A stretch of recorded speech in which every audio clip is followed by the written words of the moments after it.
Gospodin s vama. Čitanje Svetog Evanđelja po Luki. Slava tebi, Gospodine. Kad se po Mojsijevu zakonu navršeše dani njihova čišćenja, poniješe roditelji Isusa u Jeruzalem da ga prikažu Gospodinu. Kao što piše u zakonu Gospodnjem, svako muško prvorođenče neka se posveti Gospodinu. I da prinesu žrtvu, kako je rečeno u zakonu Gospodnjem, 2 grlice ili 2 golubića. Živio tada u Jeruzalemu čovjek po imenu Šimun. Taj čovjek pravedan i bogobojazan iščekivaše utjehu Izraelovu i Duh Sveti bijaše na njemu. Objavio mu Duh Sveti da neće vidjeti smrti dok ne vidi pomazanika Gospodnjega. Ponukan od duha dođe u hram.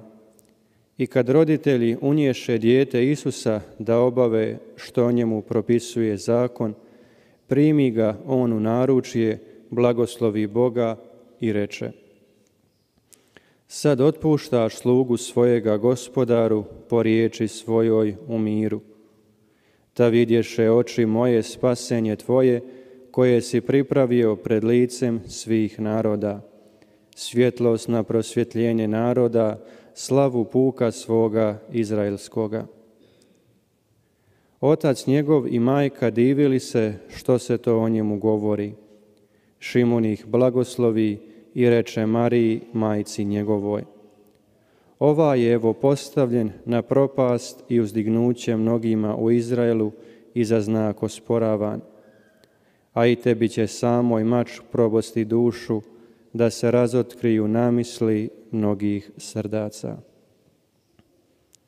Riječ Gospodnja. Slava tebi, Kriste.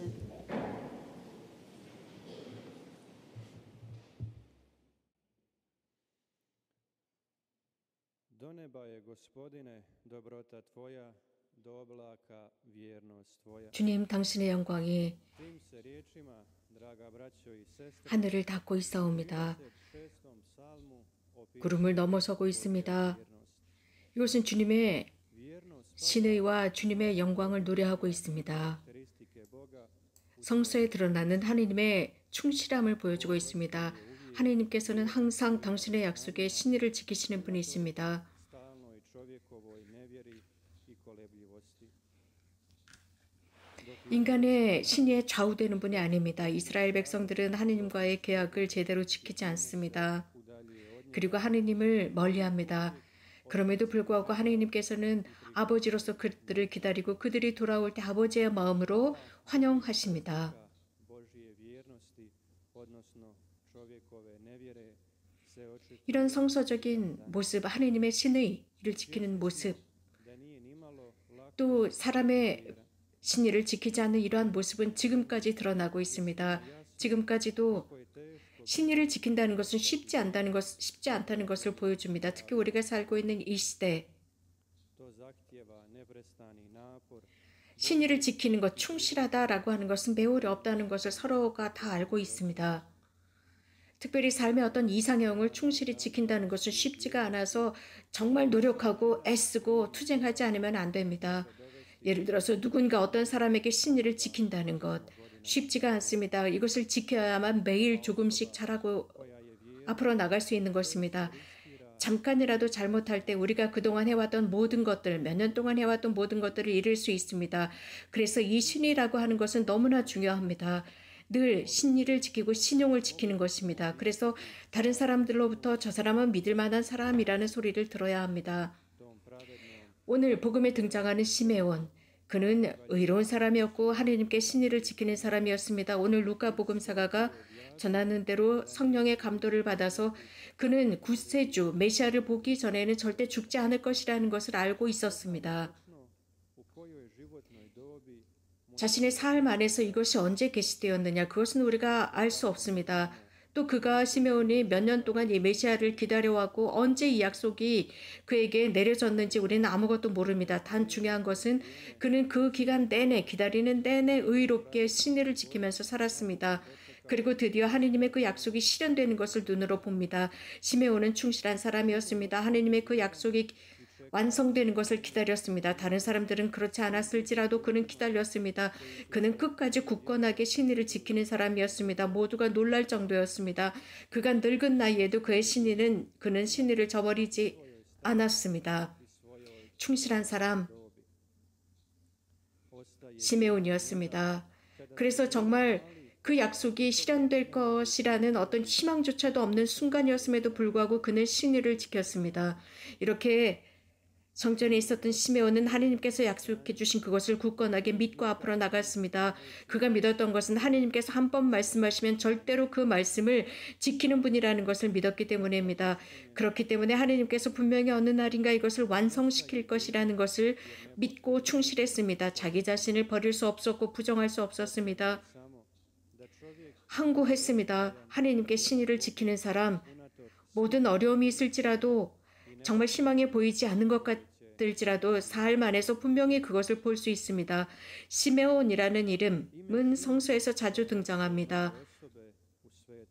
아주 그 기원이 흥미롭습니다. 시메온이라는 이름은 히브리어로 듣는 자, 듣는 사람이라는 동사로부터 왔습니다.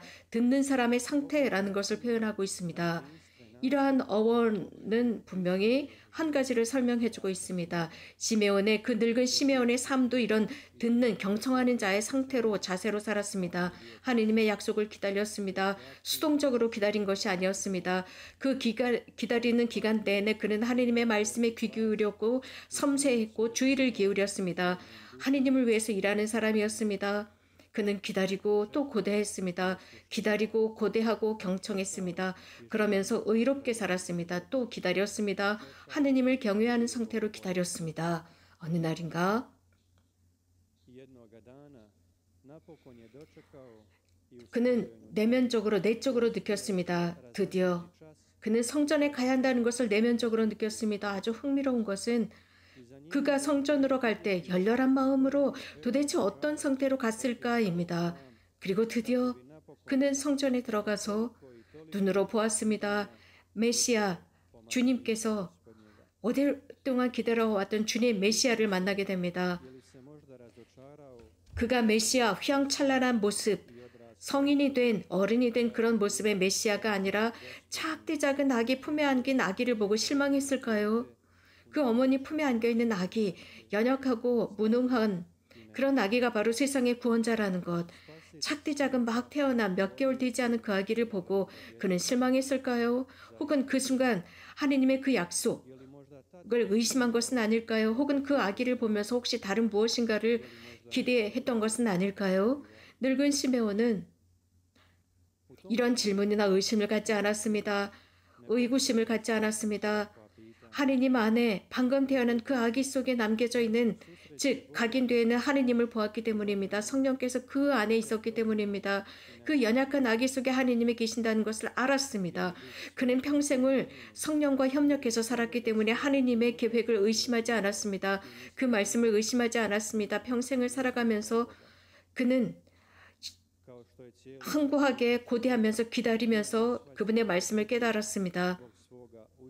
다른 사람들 눈에는 이해할 수 없는 모습으로 하느님께서 오셨지만 그는 그것을 알아챘습니다. 이 세상의 기류를 넘어서는 직감력이 있었습니다. 인간의 논리를 버리고 하느님의 직감력으로 그 어린 아기 속에 계시는 하느님을 보았습니다.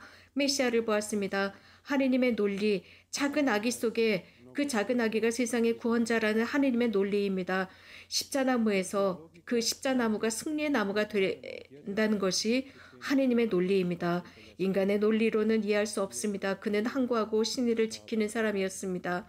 그런 그에게 하느님께서는 많은 은총을 주셨고, 그래서 드디어 세상의 구원자 메시아를 자신의 품에 안을 수 있는 은총을 주셨습니다. 세상의 구원자 해방자이신 그분을 가슴에 품에 안습니다. 그리고 하느님께 감사를 드립니다. 그럼으로써 기쁘게 하느님을 찬미합니다. 하느님께 찬미를 드리면서 그 아기를 축복합니다. 형제자매 여러분, 신의를 지킨다라는 것, 이것이 바로 삶의 이상형입니다. 신의를 지키는 사람, 가정, 결혼 생활의 신의를 지키는 사람, 친구들과의 약속을 지키는 사람, 혹은 사제 생활의 수도 생활의 신의를 지키는 것 쉽지 않습니다. 하지만 이것을 지키는 것이 삶의 이상형입니다. 신의를 지킨다, 이것이 바로 이해받는 일입니다. 신의를 지킨다라는 것이 사람들로부터 믿음을 얻는 것입니다. 시메온, 그는 성령의 힘, 하느님의 성령의 힘을 통해서 항구했습니다. 모든 이 세상의 기류를 넘어서서 앞으로 나갈 수 있었고, 드디어 그는 자신의 품에 어린 아기 하느님의 아들을 안을 수 있었습니다. 매일 매일 생활 속의 작은 것을 통해서 우리의 신의가 자랍니다. 하느님의 도움을 청하면서 그 신의가 성숙합니다. 인간의 힘으로는 불가능합니다. 오늘 거룩한 미사를 봉헌하면서 이 성탄 8부 주기를 지내면서 주님께서 우리들의 이 신의의 여정에 힘을 부어주십사 청합시다. 주님을 찬미합시다. Hvaljen Isus i Marija.